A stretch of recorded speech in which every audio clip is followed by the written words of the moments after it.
রহিম, ঈদ মোবারক।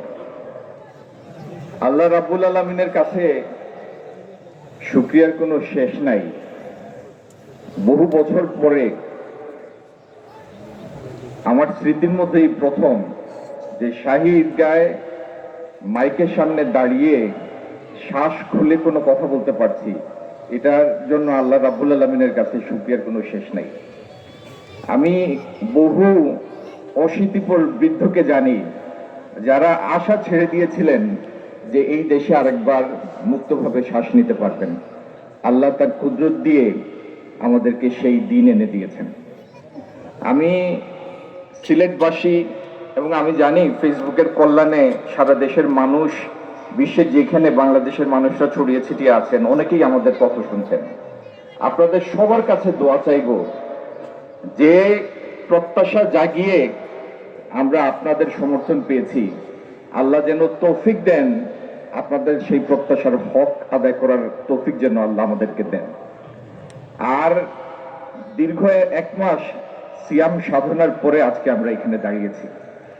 আল্লাহ আমাদেরকে দেখিয়েছেন, শিখিয়েছেন ত্যাগ এবং ত্যাগের মহিমা। আমরা সেই ত্যাগের মহিমাকে সবার উপরের স্থানে রেখে আমরা যেন আমাদের জীবন পরিচালিত করতে পারি, সেজন্য আল্লাহ রাব্বুল আলামিনের কাছে চাই যে যেন তিনি আমাদের তৌফিক দেন। আগামী এই 30 দিন আমাদের সারা দেশের ব্যবসায়ীরা, আমাদের সারা দেশের মানুষ একটা শৃঙ্খলার পরিচয় দিয়েছেন, যে শৃঙ্খলার কারণে আল্লাহর অপার মেহেরবানিতে সারা দেশের দ্রব্যমূল্য স্থিতিশীল ছিল।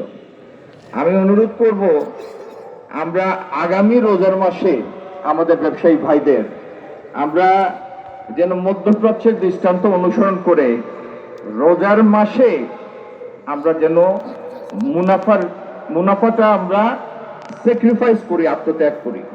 আমি বলি না কেউ লোকসান করে ব্যবসা করবেন, কিন্তু এই একটা মাস, আগামী বছরের রোজার মাস, আমরা নিত্য প্রয়োজনীয় জিনিস, খাদ্যদ্রব্য থেকে কোনো মুনাফা করব না। যে দামে কিনবো শুধু দোকানের খরচ তুলে সেই দামে বিক্রি করব। আপনারা দেখবেন সারা দেশের মানুষের কি পরিমাণ দোয়া আপনাদের কাছে আসে এবং এর বরকত, এর বিনিময়ে আল্লাহ রাব্বুল আলামিনের কাছ থেকে আপনারা কি পান। তো আর আমাদের ঈদগাহ কর্তৃপক্ষ এবং আমাদের এখানে আরেকজন আমাদের মাননীয় মন্ত্রী আছেন, প্রবাসী কল্যাণ মন্ত্রী জনাব এবং শ্রমমন্ত্রী জনাব আরিফুল হক চৌধুরী, আমাদের সিলেট সিটি কর্পোরেশনের মাননীয় প্রশাসক জনাব আব্দুল কাইম চৌধুরী, আমাদের এখানে প্রশাসনের কর্মকর্তারা আছেন, সিলেট 3-এর সংসদ সদস্য জনাব এম এ মালেক, মহানগর বিএনপির ভারপ্রাপ্ত সভাপতি জনাব রেজাল হোসেন কয়েসুদ্দি, সাধারণ সম্পাদক জনাব আমদাদ হোসেন চৌধুরী এবং আমার ভাই ঈদগার অন্যতম অভিভাবক, এই এলাকার বাসিন্দা, মহানগর বিএনপির অত্যন্ত জনপ্রিয় নেতা জনাব বদরুজ্জামান সেলিম ভাই সহ আপনাদের সবার কাছে দোয়া চাই যেন আল্লাহ তৌফিক দেন, আমরা সবাই মিলে এই সিলেটকে একটা আদর্শ সিলেট হিসেবে বাংলাদেশের কাছে উপস্থাপিত করতে পারি। ধন্যবাদ সবাইকে। আসসালামু আলাইকুম ওয়া রাহমাতুল্লাহি ওয়া বারাকাতুহু।